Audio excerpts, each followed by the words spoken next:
ये लो काका, आपकी पूरे 2 महीने की सैलरी। अरे रुकिए तो सही, इतनी भी क्या जल्दी है, पहले पूरा हिसाब तो कर लें। शिखा, एक बार डायरी लेकर आना बेटा। लाई मम्मी जी। जी मम्मी जी। बेटा एक बार डायरी में देखकर बताना इनका कितना हिसाब बनता है। जी अभी बताती हूँ। मम्मी जी 8,000 के हिसाब से 8,000 रुपये नहीं जी, 10,000 रुपये। कितना कितना कहा आपने? 10,000? 8,000 में बात हुई थी, पता भी है कुछ? डायरी में जो लिखा है ये गलत है, आप सही कह रहे हो। नहीं मैम साहब, लिख रहा तो ठीक ही होगा। तो 8,000 के हिसाब से मम्मी जी इनके बनते हैं 16,000 रुपये। और हाँ मम्मी जी, एक महीने में 4 संडे आते हैं, तो 2 महीने में 8 संडे होंगे, तो उसके भी तो पैसे कटेंगे ही ना इनके। और नहीं मैम साहब, आपने तो नहीं कहा था संडे के पैसे कटेंगे। अरे याद रहता है कुछ या नहीं? सब कुछ भूल जाते हो। जब पहले दिन ही तय हो गया था कि संडे की कोई सैलरी नहीं मिलेगी, इसमें जो लिखा है वो गलत है क्या? मेरा ध्यान नहीं है साहब। ठीक। तो मम्मी जी इस हिसाब से इनके कुछ 12,000 बनते हैं। और हाँ, हम पिछले हफ्ते अपने रिश्तेदार के यहाँ पे गए थे, तो उस दिन तो हमने बाहर खाना खाया था, तो उस दिन भी तो ये नहीं आए थे ना, तो वहाँ के भी तो पैसे कटेंगे ना इनके। अरे नहीं मैम साहब, मैं आया तो था ना। अरे एक टाइम खाना भी बनाया था। हाँ तो अरे क्या चाहते हो आप? मैं पूरे दिन की सैलरी दे दूं आपको? पर क्या चाहते हो? ये पूरा घर पूरी जायदाद आपके नाम कर दूं क्या? नहीं मैम साहब, वो बुजुर्ग होना कुछ ध्यान नहीं रहता गलती के बाद। तो मम्मी जी इस हिसाब से 10,000 में अगर 3 दिन की छुट्टी की भी सैलरी काट लेंगे तो इनके कुछ 1,000 रुपये बचेंगे, वो आप इनको दे दीजिए। हिसाब क्लियर। ठीक है।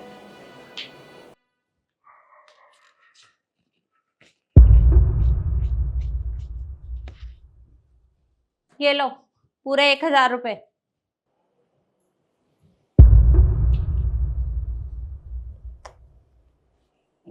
चलता हूँ मैम साहब। रुकिए,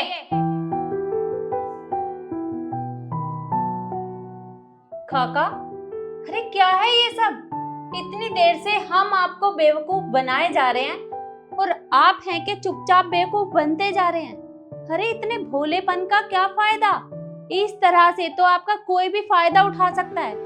और आज सुबह ही मैंने देखा था वो सामने वाली आपसे इसी तरह से पैसे काटे जा रही थी और आप चुपचाप उसकी बातें सुन रहे थे। आपने एक बार भी उसे जवाब नहीं दिया। अरे क्यों? भला आप इतनी मेहनत करते हो और फिर आप चुपचाप ये सब कुछ सहन करते हो। देखो काका, ये दुनिया बहुत कठोर है, सब लोग मतलबी हैं। आपके भोलेपन का सब लोग फायदा उठाते हैं, तो आपको ऐसे चुपचाप सुनने की कोई जरूरत नहीं है, आपको उनसे जवाब देना चाहिए। हाँ मैम साहब, आप सही कह रहे हैं। हम जैसे भोले आदमी हैं तो आप जैसे भले आदमी भी तो है ना, जो हम जैसे गरीबों का साथ देते हैं। अरे काका, मैं कब तक आपका साथ दूंगी? हर जगह मैं नहीं आऊंगी आपको बचाने के लिए, आपको अपने लिए खुद ही आवाज उठानी पड़ेगी। तो काका, आप बहुत ना भोले हैं, आपके भोलेपन का सब लोग फायदा उठा लेते हैं। ऐसा कब तक चलेगा? आप कहीं भी काम करने के लिए जाओगे तो आप ऐसा ही करोगे? देखो, आपको अपने लिए खुद आवाज उठानी पड़ेगी, दुनिया से लड़ना पड़ेगा। हाँ मैम साहब, आपने सही कहा। अब ठोकर लग गया ना, अब मैं समझ गया। अब मैं एक हिसाब रखूंगा।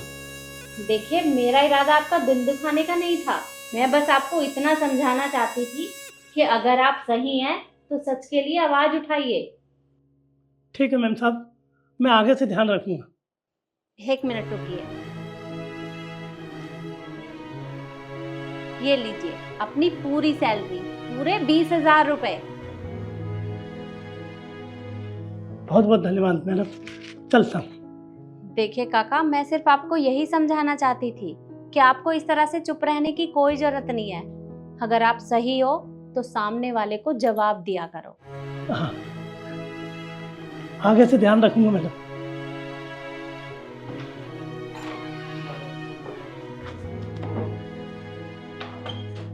और यही बात मैं आप लोगों को भी समझाना चाहूंगी अगर आपके घर पे कोई इस तरह का काम करता है तो आप उसके भोलेपन का फायदा ना उठाएं, बल्कि उसकी मदद करें। वीडियो आपको कैसी लगी कमेंट में ज़रूर बताएं और ज़्यादा से ज़्यादा शेयर करें। धन्यवाद।